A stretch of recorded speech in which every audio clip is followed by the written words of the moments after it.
Բարև ձեզ։ Ինչ քաղաքական նարատիվներ են շրջանառվում Հայաստանում եւ Ադրբեջանում միաժամանակ կամ համաժամանակ, որքանով են դրանք համախորհուրդ։ Այս հարցն այսօր կփորձենք պարզել պատմական գիտությունների տեխնացու ադրբեջանագետ Տաթևիկ Հայրապետյանի հետ։ Բարև ձեզ։ Բարև ձեզ։ Ադրբեջանի եւ Հայաստանի քաղաքական դեմքերի, ավելի շատ քաղաքական գործիչների խոսույթների սինխրոնիզացիայի մասին դուք հաճախ եք հրապարակումներ անում։ Ինձ հետաքրքիր է նախ ինչի մասին է խոսում այդ համաժամանակյա հանգամանքը եւ ընդհանրապես Հայաստանի նորանկախ պատմության մեջ, Հայաստանի եւ Ադրբեջանի քաղաքական պատմությունների մեջ եղել է երբևէ շրջան, երբ երկու երկրների քաղաքական խոսույթները ինչ որ չափով համընկել են։ Իրականում ասեմ անկեղծորեն, որ ինձ համար բավականին բարդ է այս թեմայի մասին խոսել, որովհետև երբ ես ուսումնասիրում եմ ադրբեջանական մեդիա դաշտը, ես հասկանում եմ, որ ես ուսումնասիրում եմ հակառակորդի նպատակները, աղբյուրները, հռետորաբանությունը, հնարավոր ծրագրերը, եւ երբ դրանք գրեթե բառացի կրկնվում են Հայաստանի քաղաքական ղեկավարության մոտ, դա արդեն լուրջ մտորումների եւ անհանգստության առիթ է տալիս։ Շատերին թվում էր մինչեւ վերջին շրջանը, որ միգուցե ուղղակի քանի որ Հայաստանը պարտվել է պատերազմում, ստիպված է նման քաղաքականություն որդեգրել, զգուշավոր լինել ենթադրաբար, որը փորձում էին տեղավորել ռեալիզմի տիրույթում, բայց փաստում է փաստ, որ Հայաստանի քաղաքական ղեկավարությունը բառացի կրկնում է ադրբեջանական խոսույթները Հայաստանին վերաբերող հարցերում։ Այսինքն այնպես չի, որ օրինակ չգիտեմ, միջազգային գերազանցապես Հայաստանին վերաբերող հարցերում, այնպես չի, որ զուտ, ասեմ, ինչ-որ տարբեր խնդիրների մասին միգուցե ինչ-որ ժամանակ դիրքորոշումներ կարող է եւ համընկել են տարբեր փուլում, ես չգիտեմ, Արևմուտքի հետ, Ռուսաստանի հետ, միջնորդների հետ միգուցե, բայց այն, որ Հայաստանի վերաբերյալ խոսույթները այդպես կրկնվեն, դա իրավացիորեն չի եղել եւ օրինակ նույն իրական Հայաստանի թեման, որ Նիկոլ Փաշինյանը բավականին կեղծ հենքի վրա նետել է շրջանառության մեջ, որովհետև Հայաստանում երբեք խոսույթ չի եղել պատմական Հայաստանի մասին, Հայաստանում եղել է վերաբերմունք այդ ամենին, այսինքն տեղի ունեցել ցեղասպանություն, տեղի ունեցել համապատասխան գործողություններ Օսմանյան կայսրությունում 1915 թվականին, եւ դա երբեք ոչ մեկ ոչ հարցականի տակ է դրել, միևնույն ժամանակ այդ հանգամանքով հանդերձ բոլոր իշխանությունները ասել են, որ կողմ են Թուրքիայի հարաբերությունների կարգավորմանը առանց նախապայմանների, բայց երբ դրանից դուրս արդեն Նիկոլ Փաշինյանը փորձում է ստեղծել բավականին արհեստական այդ դիլեմա, մեկ էլ տեսնում ես, որ Իլհամ Ալիևը դրա մասին խոսում էր մի քանի ամիս առաջ, ձեր թույլտվությամբ ուղղակի մեջբերումներ անեմ, եթե կարելի է, որ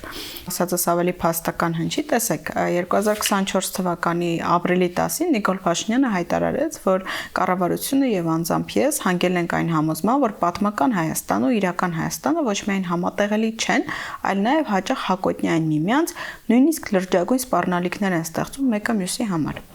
Նույն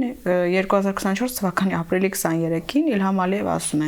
իրական Հայաստանի եւ առասպելականի միջև պետք է տարբերություն լինի։ Ասում են պատմական, բայց ես դա անվանում եմ առասպելական, քանի որ պատմությունը չպետք է ենթարկվի շահարկման։ Այսպիսով նրանք պատմության մասին առասպելներ ստեղծեցին։ Փաստացի բավականին նույնական խոսույթներ են,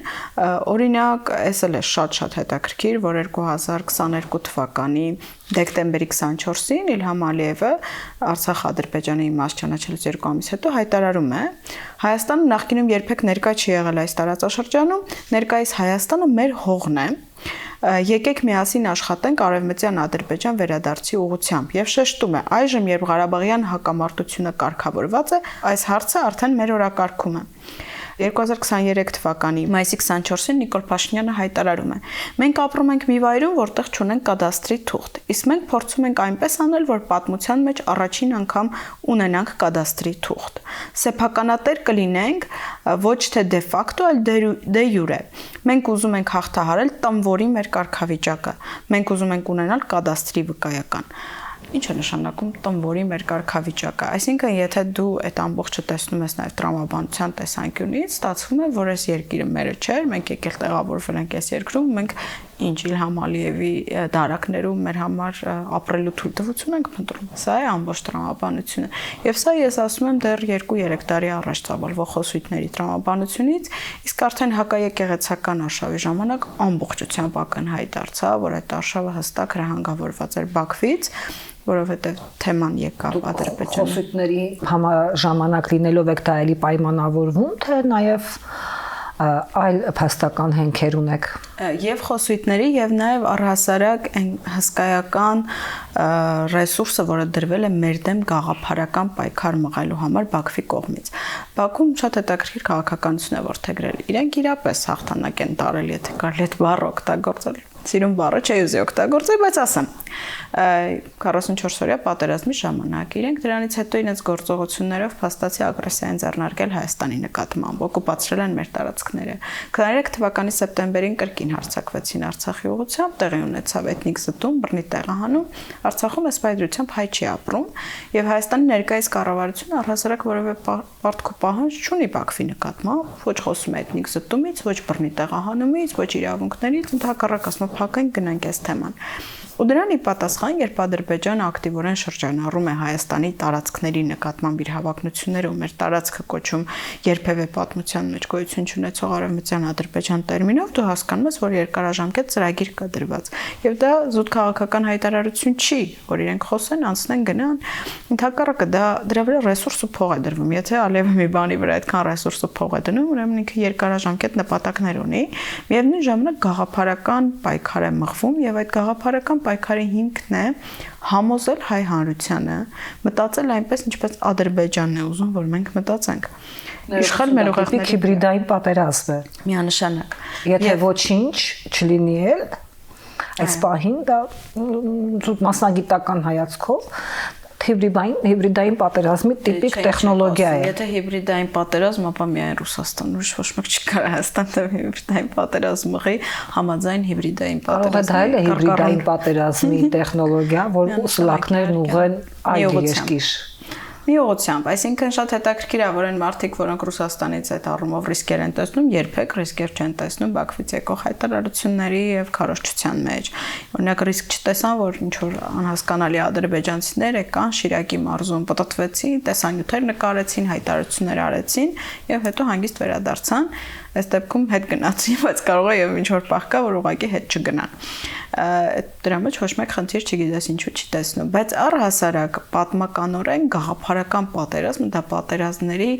կարևոր բաղադրիչներից է եւ մեկ այլ բան է երբ դու հաղթում ես ժողովրդին, պետությանը ռազմի դաշտում, մեկ այլ բան է երբ դու փորձում ես հաղթել նրան գաղափարական դաշտում։ Եվ եթե տեսնեք այդ առումով Ադրբեջանի քարոզչությունը եւ ներկայիս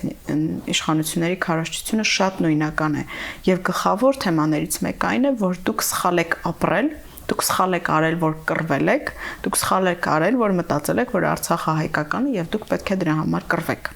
Այս ամբողջ տրամաբանությունն է դրած այս հսկայական քարոզչության հիմքում։ Իսկ եկեղեցին ինչ կապ ունի դրա հետ։ Եկեղեցին եթե դուք համատեքստը մեծացնում եք, եկեղեցին հայոց ինքնության եւ այդ ամբողջ պատմականության կարևոր հենասյուներից մեկն է։ Եթե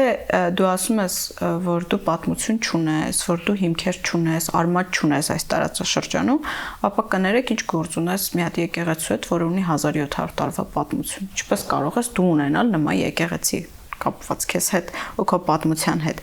Այդ տեսանկյունից եկեղեցին ինստիտուցիոնալ թերևս միակ կառույցն է, որը դարավոր պատմություն ունի եւ որը ապացուցում է նաեւ իր մշակութային հենքով, իր մշակութաբանական արմատներով, որ դու այս տարածաշրջանում շատ խորը արմատներ ունես եւ դա խնդիր է, որովհետև նաև ինստիտուցիոնալ առումով եկեղեցին միակն է, որ պահում է այդ հիշողությունը։ Տեսեք, ամբողջը սկսեց, երբ 2025 թվականի ապրիլին, եթե չեմ սխալվում, Բեռնում տեղի ունեցավ այդ հայտնի ժողովը Արցախի թեմայով խոսույթը եւ դրան ի պատասխան ադրբեջանցի մուսուլմանների գրասենյակի ղեկավարը ասաց, որ եկեղեցին սպառնալիք է ողջ տարածաշրջանին։ Եվ շատ-շատերը մոռացել են, բայց դրանից հետո Նիկոլ Փաշինյանը շատ պատահաբար կառավարության նիստում ճակերտավոր պատահաբար հիշեց Կարեն Դեմիրճյան այդ բանում տեղի ունեցող այդ հայտնի հարսանիքի թեման համալիրի մարզահամերգային այսինքն ամեն ինչ սկսվեց մի կետից, որտեղ ոչ մեկ չէր պատկերացնում, որ դա ավարտվելու է եկեղեցին շուլանանոց անվանելու խոսույթ, որը բնականաբար ի հայտ բերեց հանրության, հոգևորականների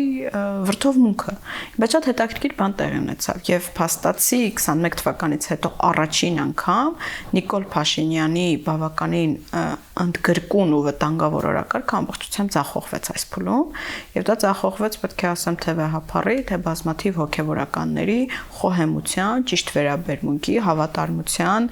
եւ իրենց ուխտին իսկապես հավատարիմ լինելու շնորհիվ։ Հակառակ դեպքում հնարավոր չէր։ Մինչ այդ Նիկոլ Փաշինյանը որ համակարգը քանդելու նպատակ է դրել, մեծամասամբ դրան հասել է։ Եկեղեցին միակն էր, որ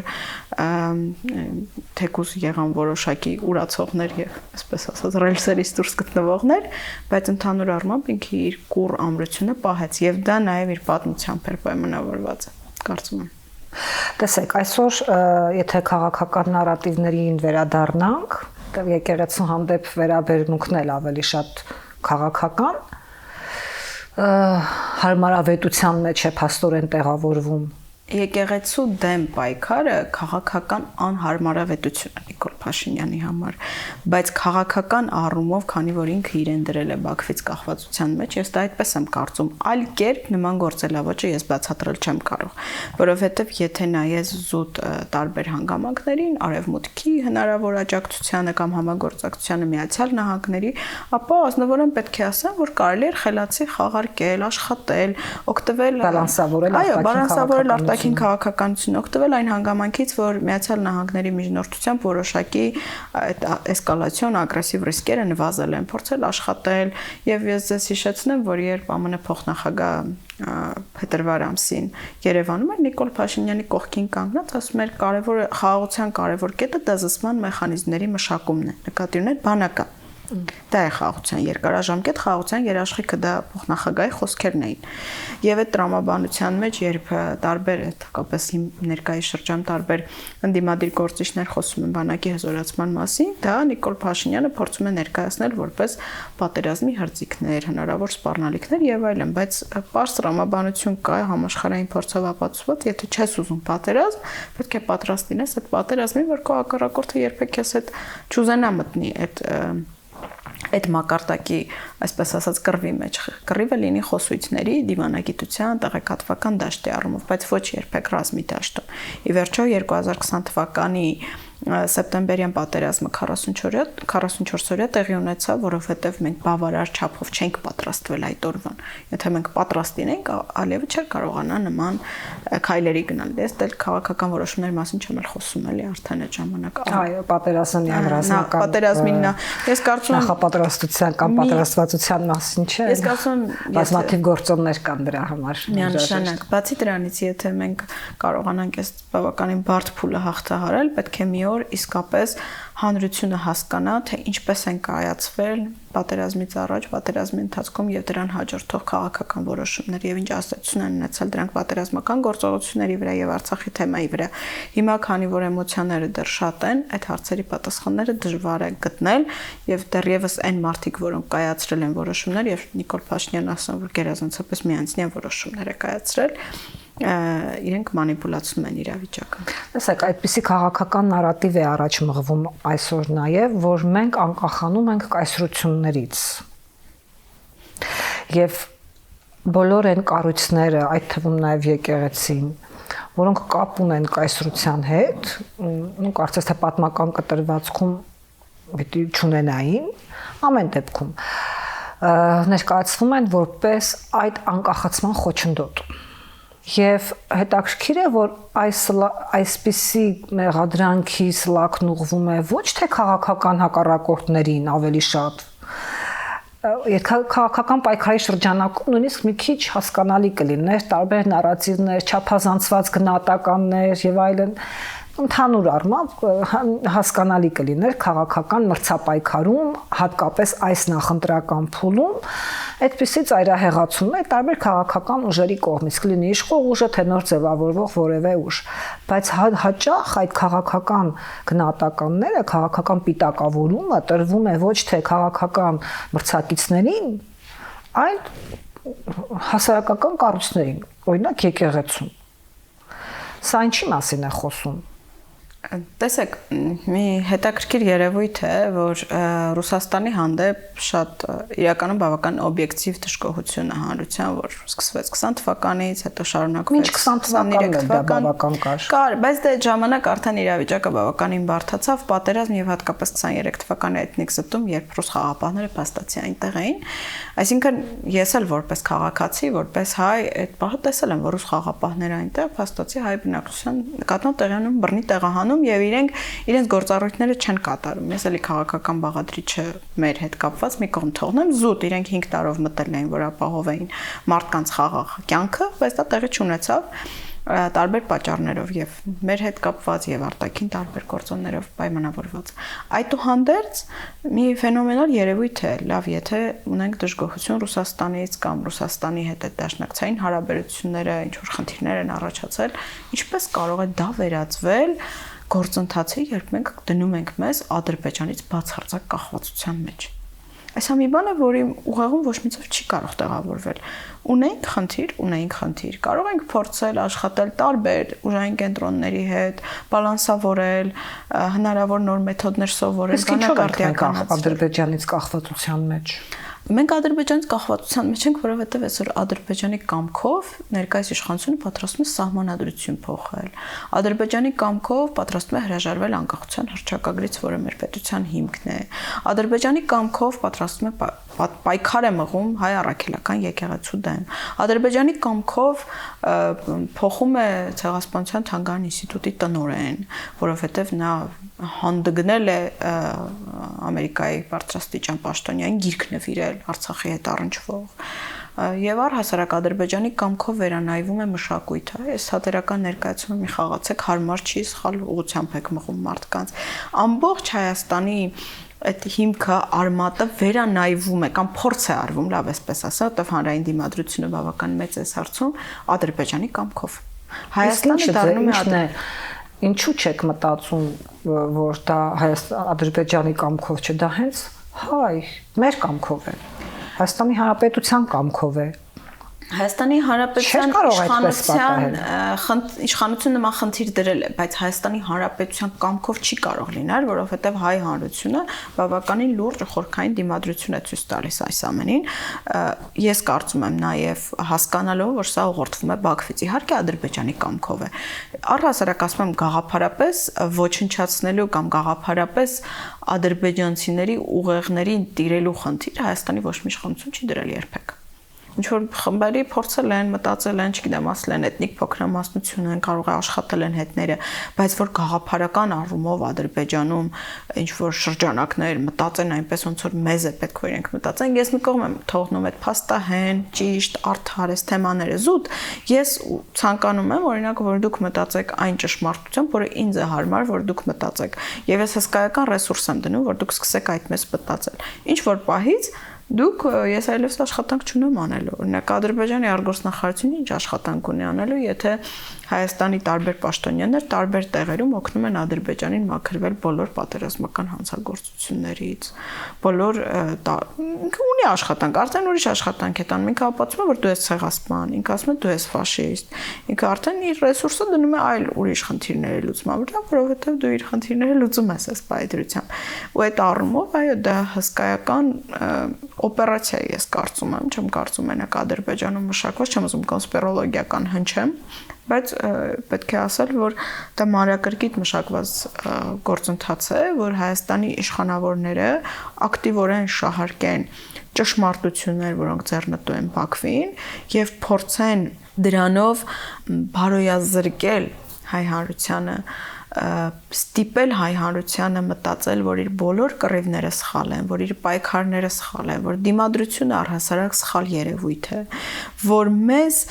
կայսրություններն են ստիպել կռվել իրար դեմ կամ թշնամանք են սերմանել։ Ես կարող եմ ընդունել եւ ես այդ ուսումնասիրությամբ զբաղվել եմ, որ այո, ցարական այդ Ռուսաստանի տիրապետության ժամանակ Կովկասի թաթարների եւ հայերի մեջ հրահրվել են բախումներ 1905-4-5 թվականներին։ Այո, եղել է այդպիսի բան ռուս տարբեր մասնագետներ, պատմաբաններ գրել են, բոլոր կայսրությունները դա հայցանիրներ չկան հայտնաբերել։ Կներեք, ես չեմ կարծում, որ Վլադիմիր Պուտինը կապ ունի Ռամիլ Սաֆարովի հետ։ Ես չեմ կարծում, որ 2022 թվականի սեպտեմբերին, երբ Ջերմուկի ուղղությամբ հարձակում եղավ, հայ կին զինծառայողին անդամահատելը կապ ունի ռուսների հետ։ Երբ որ Ադրբեջանում պետական քաղաքականություն է դարձել հային ատելը, դա ոչ մեկ իսկ հայ հանրության մեջ չեն հասկանում այդ ինչա նշանակում։ Ձեզ ատում է ձեր էթնիկ խմբ, կոնկրետ էթնիկ խմբին պատկանելու համար։ Եվ դա քարոզում է պետական մակարդակով։ Ես միշտ այդ խնդիրը բարձրացնում եմ, այդ հարց տվեք ձեզ։ Ինչու այս խաղաղության, բարիդրացիության ժամանակներում երբ ցորենը գալիս է, բենզինը գալիս է, ամեն ինչ հիասքանչ է, եկել Ռամիլ Սաֆարովի նման մարդասպանին տրվում է գնդապետի կոչում եւ դրա մասին հայտարարվում է։ Արդյոք դա չի նշանակում, որ այս քաղաքականությունը հայատյացության շարունակելու է մնալ Բաքվի վարչակարգի կարևոր հենասյուներից մեկը եւ վարչակարգերը նման հենասյուների կարիք ունեն։ Վարչակարգ Ադրբեջանում չի փոխվել, ղեկավար չի փոխվել, ղեկավարի մտածելակերպը չի փոխվել։ Նա ընդհանրապես կարողացել է ստեղծել իրավիճակ, երբ Հայաստանի կառավարությունը գտնվում է իր կամքից կախվածության մեջ եւ օգտագործում է այդ իշխանության մոլագար ցանկությունը մնալ իշխանության սեփական նպատակները իմպլեմենտացնելու համար։ Որևէ կերպ բացառում եք այն հնարավոր տարբերակը, որ ոչ թե կամքին ենթարկվելու մեջ է խնդիրը, այլ համագործակցության, բայց բնականաբար պարտվածի եւ հաղթածի միջև համագործակցության կամ գործակցության տարբերակներ են փնտրվում։ Այն, որ գործակցության մեջ կողմերը հավասար չեն, դա փաստ է եւ դա այդ փաստը գործակցության մեջ պիտի արտահայտվի, այսպես թե այնպես միևնույն է ուժեղի եւ թույլի դիրքերից են այսօր Հայաստանն ու Ադրբեջանը գործակցում։ Որևէ կերպ ենթադրության տեղ չկա, որ դա այս եւ հետագա համագործակցության եւ ի վերջո վերջնական համերաշխության ձգտումն ունի, ոչ թե ուղակի կամ քաղաքական կամքի կատարածություն է։ Գիտեք, չես կարող համերաշխության ձգտել մեկի հետ, որը քո երկրի տարածքը համարում է իրենը եւ քեզ դիտարկում է որպես ֆաշիստական պետություն։ Ես հասկանում եմ այդ թույլի ուժեղի տրամաբանությունը, տարբեր պատմության մեջ տարբեր դրվագներում կողմերը բանակցել են տարբեր իրավիճակներով, թույլ ուժեղ այդ բանակցությունների մեջ ով ավելի լավ դիվանագետ է եղել, կարողացել է իր դիրքերը առաջ մղել, իհարկե կա այդ հանգամանքը։ Եվ ես ձեզ մի բան ասեմ, 2020 թվականի նոյեմբերի 9-ից հետո, մոտավորապես 3-4 օր հետո, հիմա լավ չեմ հիշում, ես այն ժամանակ ազգային ժողովի падգամավոր էի, երբ Նիկոլ Փաշինյանին մենք առաջին անգամ 44-օրյա պատերազմից հետո հանդիպեցինք այդ 88 հոգանոց ֆրակցիայով, ես ասեմ, որ 44 օրն է մեզ հետ ոչ խորհրդակցել, ոչ տեղի եկել իր որոշումների մասին, ես այդ հարցը իրեն տվել եմ ու ես համոզմունք եմ հայտնել, որ պարտված ղեկավարը որքան էլ նա փորձի ուժեղ մարդ լինել,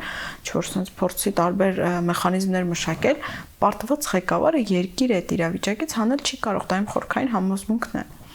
Որովհետև դու հոգեբանական այնպիսի վիճակում չես, որ կարողանաս ճիշտ լուծումներ գտնել։ Դու տեղ արդեն անկյուն մղված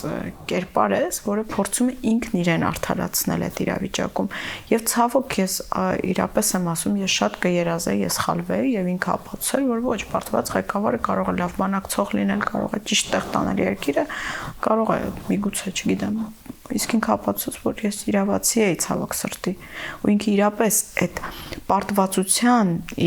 իրեն հետապնդող այդ պարտվածի սինդրոմը, ես չեմ ասում մենակ ինքը իր անձն է պարտվել, ես այդպեսի բան չեմ ասում, մենք տարբեր մակարդակներում պարտություն ենք կրել եւ անհաջողություն ենք կրել, բայց հանրային առումով դու ունես առողջացման հնարավորություն, եթե դու հաշվի ես առնում քո սխալները,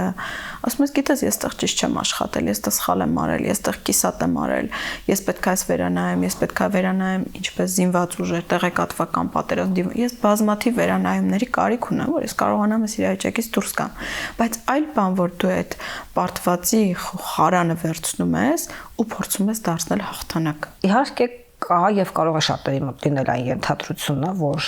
Ադրբեջանի եւ Հայաստանի քաղաքական ղեկավարության խոսույթների նմանությունը կամ սինխրոնացումը ի վերջո համերաշխության միտում ունի գոնե Հայաստանի կողմից։ եթե նույնիսկ այդպես է, ապա դա համերաշխության է ձգտում թե ոչ այդ համախորհրդությունը քաղաքական նարատիվների։ Արդյոք հնարավոր չէ պարզել այդ քաղաքական խոսույթի թեմայով։ Ինչ թեմաներն են, որ զուգընթաց են։ Արդյոք զուգընթացը ենթադրենք, որ մենք պիտի թոթափենք անցյալի բեռը։ Երկուստեք։ Ենթադրենք, չենք քննարկում, որքանով է դա քաղաքականապես ճիշտ ձևակերպել այդպես կամ մտածել այդպես։ Արդյոք զուգընթաց է։ Որոնք են այն հիմնական թեմաները, որոնց շուրջ հայկական եւ ադրբեջանական քաղաքական միտքը համախորհուրդ է։ Իրականում բավական հետաքրքիր է հասկանալ, թե ինչ թեմաներով է սինխրոնիզացիան գնում խոսույթների, բայց եթե խոսենք այն տրամաբանության մեջ, որ միգուցե ադրբեջանական կողմից էլ կա հնարավորություն փորձել նայել ապագային, ասել դե լավ կռվել, այնք վերջացնենք այս թեման, անցնենք առաջ, այդ առումով ինձ համար շատ հատկանշական է, որ անցած տարվա օգոստոսի 8-ին Ալիևը Թրամփի կողքը նստած, Թրամփի Նիկոլ Փաշինյանի դա տենց միջազգային բաներ չէ, ստանում այդ միջնորդությունը, դեսեք ասում է, վստահ եմ, որ Հայաստանը եւ Ադրբեջանը կգտնեն համարձակություն եւ պատասխանատվություն հաշտվելու համար։ Եվ ժողովուրդներն էլ կհաշտվեն։ Մենք կփակենք դիմակայության, առճակատման եւ արունահեղության էջը եւ կստեղծենք լուսավոր եւ ապահով ապագա մեր երեխաների համար։ Նույնիսկ ես համարյա հավատում եմ, այնքան լավ էր խաղում այդ դերը, ու դրանից ուղիղ, չգիտեմ, 14-15 օր հետո, 2 շաբաթ հետո արդեն երբ վերադառնում է Ադրբեջան, ասում է. հայ հասարակությունը հիվանդ է, եւ ես դա բաց ասում եմ։ Այսինքն, այս բանը շատ հետաքրքիր է, թե ինչպես անա խոսում միջնորդների ներկայությամբ միջազգային, ես ուզում եմ խաղաղություն, պատերազմի փուլը ավարտված է, հետագնում ասում ես, մեր հողն է, այսպես պատմական հողն է, մենք պետք է հարցերը լուծենք, այդ պատմությունը տարածքը փոխելուց, բայց ամենակարևորը, որ դու այդ օրինաչափությունը հանում ես, ասում ես, բայց փաստորեն այս մարդը աշխատում անենց, ոնց որ խոսում է ներքին լսարանի համար, այդ ձևակերպումը, որտեղ շատ հաճախ ասում են դա ներքին լսարանի համար է, մեզ ուղղված չէ։ Որքանով է այդպես դա։ Այն Արցախի նկատմամբ ինչ արսել է ներքին լսարանի համար։ Երբեք արտաքին դերակատարների մոտ ինքը այդ խոսույթներով չի խոսել, ինչ խոսել է ներքին լսարանի համար, բայց վարվել է ճիշտ այնպես, ինչպես խոսել է ներքին լսարանի համար։ Այսինքն այդ հայատյացությունը դա քաղաքական տեքստեր չեն, տարածքային նկարտումները դրանք քաղաքական տեքստեր չեն, դրանք ֆունդամենտալ, վատ բառ եմ ասում, ֆունդամենտալ գիտելիքը լուրջ բառակապակցություն է, բայց դրանք փորձում են դարձնել գիտելիք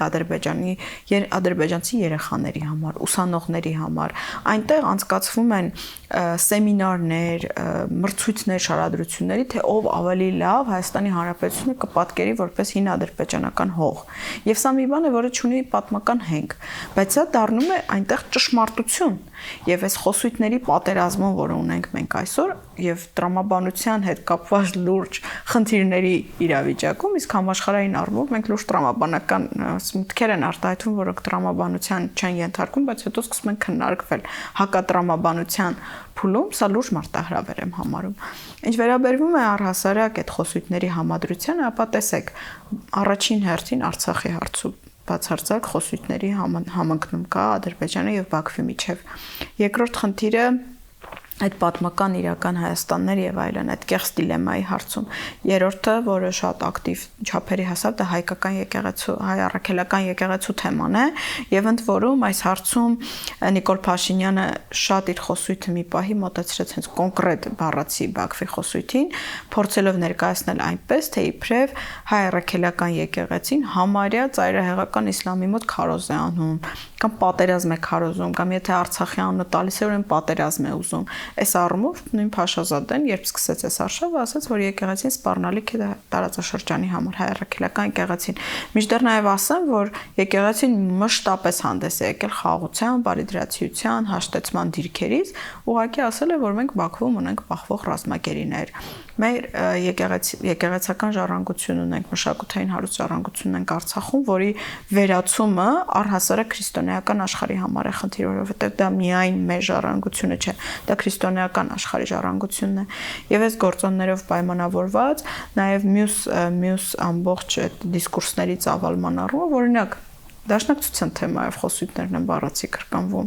Բոլոր հայերը դաշնակ են, Նիկոլ Փաշինյանը դից խոսույթ ունի, չէ, ես էլ էի, մենք ուզում ենք դաշնակցությունից դաշնակ լինեինք, այդ առումով է կրկնվում։ Հայաստանի գերբի զինանշանի առումով է կրկնվում, օրինակ ադրբեջանցի падգամավորներ կան, որ խնդիրներ են տեսնում։ Ինչպես է ստացվում, որ այդ համակցումը խոսույթների նմանությունը միշտ վերաբերում է փաստորեն Հայաստանին։ Ոչ մի անգամ Ադրբեջանի ժողովրդի թեկուզ դրական կոնոտացիայով մասին չի խոսվում համաժամանակ եւ միշտ վերաբերում է մեր սխալ լինելուն։ Որովհետեւ լավ մի բան չկա, որտեղ մենք համաձայն այսպես միասնական կարծիք ունենանք, որ մի դրական հատկանիշ ունենք երկու ժողովուրդներով, լավ։ Ես տարիներով եմ զբաղվել Ադրբեջանում պետական մակարդակով ատելության խոսքի ուսումնասիրությամբ, դա ծանր երևույթ է, ասեմ, այդ թեմայի ուսումնասիրություն, դու հասկանում ես այդ ռիսկը, այդ վտանգը, լրջությունը դրա, որովհետև ատելությունից է սկսում պատերազմը, ատելության քարոզից է սկսում ցեղասպանական գործողությունները, դա բազմաթիվ խնդիրների բերող բան է եւ այս վերջին շրջանում նկատել եմ, որ այդ կարգի մոլերանտ ատելություն մեկ էլ Նիկոլ Փաշինյանի մոտ եմ զգում մեր անցյալի նկատմամբ, մեր պատմության նկատմամբ հեգնանք, ատելություն, ինչ որ sense ցինիզմ, ես այդ բանը մենակ Ալիևի ելույթներով եմ տեսել։ Դրա համար էլ ինձ մոտ մարդկային առումով լուրջ խնդիրներ առաջանում, ես ինչ այս մարդը անում, ոնց կարող ես լավ ձախողել ես Արցախում ամեն ինչ, լավ կարաս ասես չեմ ձախողել, հաղթել եմ օրինակ, բայց ատել ամեն ինչ, ատել կամ փորձել բոլոր Արցախի հայերին թիրախավորել, ես չեմ կարող այդ երևույթը հասկանալ։ Փորձեր թիրախավորել Արցախի համար կյանք ու կռիվ մղած երիտասարդներին, մարդիկ, որոնք հավատով գնացել են, որտեղ գաղափար են դրել, փորձել այդքան ատել այդ գաղափարը։ Այդ գաղափարը ատում է Իլհամ Ալիևը իր համար հասկանալի պատճառներով։ Ինչու՞ այդ նույն ատելությամբ եւ մոլերանտությամբ դրա դեմ պայքար Նիկոլ Փաշինյանը չեմ հասկանում։ Կամ մենք պետք է երկու ստեկ, երկու ժողովուրդներով, երկու հանրություններով ունենանք խոսակցություն, ասենք, ունեցել ենք ցավոտ իրավիճակ, փորձենք հարթենք, դուք մեր հանդեպ տարածքային պահանջներ, մենք ձեր կհասկանամ, էլի միտեղ կհասկանամ, կասեմ, լավ, այս թեման մենք ծախողեցինք, չկարացինք Արցախը պահենք, կփորձեմ հասկանալ, լավ, այսպես ասեմ։ Բայց եթե ես գնում եմ նման զիջումների, նման դիսկուրսներ են ծավալվում Հայաստանում, մեկ էլ ես բացում Ադրբեջանի պետական լրատվական գործակալությունը ամենօրյա կտրվածքով իմ երկիրը համարում Արևմտյան Ադրբեջան, իմ տարածքնել իր պատմական հողը ու դա դրանով սերունդներ է մեծացնում, չէ, ես դրան չեմ կարող հավատամ։ Տրամաբանական միտքը թույլ չի տալիս դրան հավատալ։ Շնորհակալ եմ հրավերն ընդունելու եւ զրույցի համար։ Հիշեցնեմ, որ մեր տաղավարում պատմական գիտությունների թեկնածու ադրբեջանագետ Տաթևիկ Հայրապետյանն էր։ Քննարկումները կշարունակվեն։ Ամենայն բարիք։